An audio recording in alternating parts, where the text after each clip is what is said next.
Now we have a lecture of development of central nervous system, embryology, Dr. Inas for the column. First of all, the development of central nervous system began at the fourth week, and it is began when the neural tube is completed and transformed to adult central nervous system. As we see, the tube, the rostral part of this tube becomes the spinal cord, and the axis, which is straight, is called now a neural axis. Then there will be a neural groove, which is the central cavity within the neural tube. This central cavity will form the ventricles of the brain and the central canal of the spinal cord. The neural crest cells, which is the crest cell that is located dorsolaterally to the neural tube, as we said during the development of the neural tube in the process of the neurulation, they are separated from the apices of the neural fold. They have a very important function in developing of central nervous system, which is giving rise the autonomic ganglia, sensory ganglia of the spinal and the cranial nerve, melanocyte, and the cells of suprarenal medulla. The differentiation of the spinal cord. The spinal cord consists of two matter, gray and white.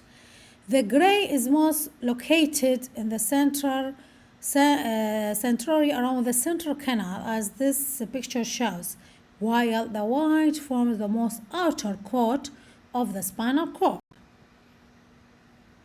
Sulcus limitans. This structure is a longitudinal groove along the inner surface of the lateral wall of the developing spinal cord. It differentiates into grouping of cells, which is the gray matter of cells of the gray matter. This will differentiate it into alar plate, and which is dorsal plate, and ventral plate, which is the basal plate. And now we will discuss each of one separately. The alar is predominantly sensory in function, while the basal is predominantly motor in function, and this is related to the spinal cord. Now we become to the fifth week. What is the event that occur in the fifth week during the development of central nervous system? First of all, the primary brain vesicles appear as three vesicles, as shown in this picture. First of all, we have the forebrain, which is called a prosencephalon, and the midbrain, which is called mesencephalon, and lastly the hindbrain, which is called rhombencephalon. And also there is flexors, neural axis spanned by two flexors in this week, which is first of all called cephalic flexors. It is the midbrain flexors, and it is located between the junction of fore and midbrain, while cervical flexors is located between the brain and the spinal cord. In fifth week, in seventh, this is in fifth week, while in seventh week we have five secondary brain vesicles appear, and this picture shows them. First of all, telencephalon. What is the telencephalon? As appear in this picture, telencephalon is the largest brain vesicles. It has the greatest degree of development. It forms of two cerebral hemispheres. Okay, this is the definition of telencephalon. What is the telencephalon? It is one of the largest brain vesicles appear in what? In seventh week.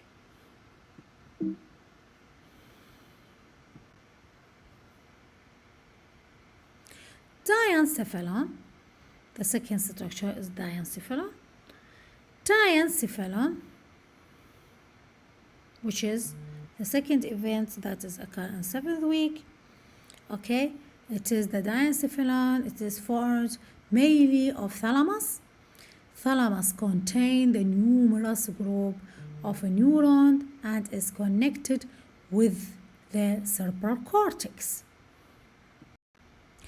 The third, which is rhombencephalon, and rhombencephalon is divided as the picture show in metencephalon and myelencephalon. This is the structure that appear in the 7th week. Meton is differentiated to bones and cerebellum. So if I asked the bones originated from what? From the metencephalon, which is one of the vesicles of the brain that is occurred in 7th week. Now we have another structure, which is the brain center.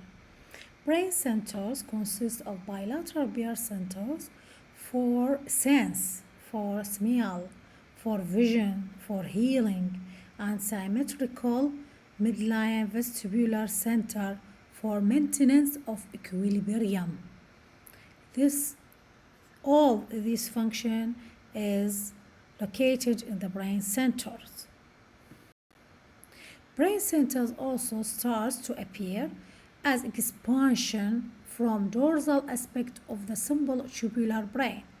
They are composed of outer cortex of nerve cells with underlying core of nerve fiber.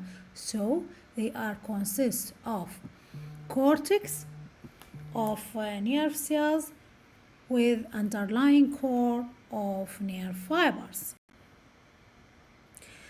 Another structure that appears in the 7th week, which is called myelencephalon. It will form the medulla oblongata.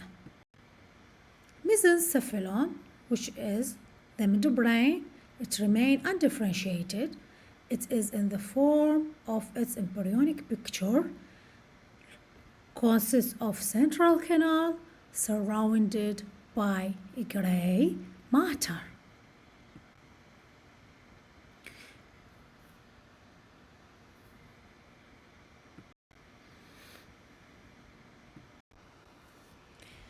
Brain centers.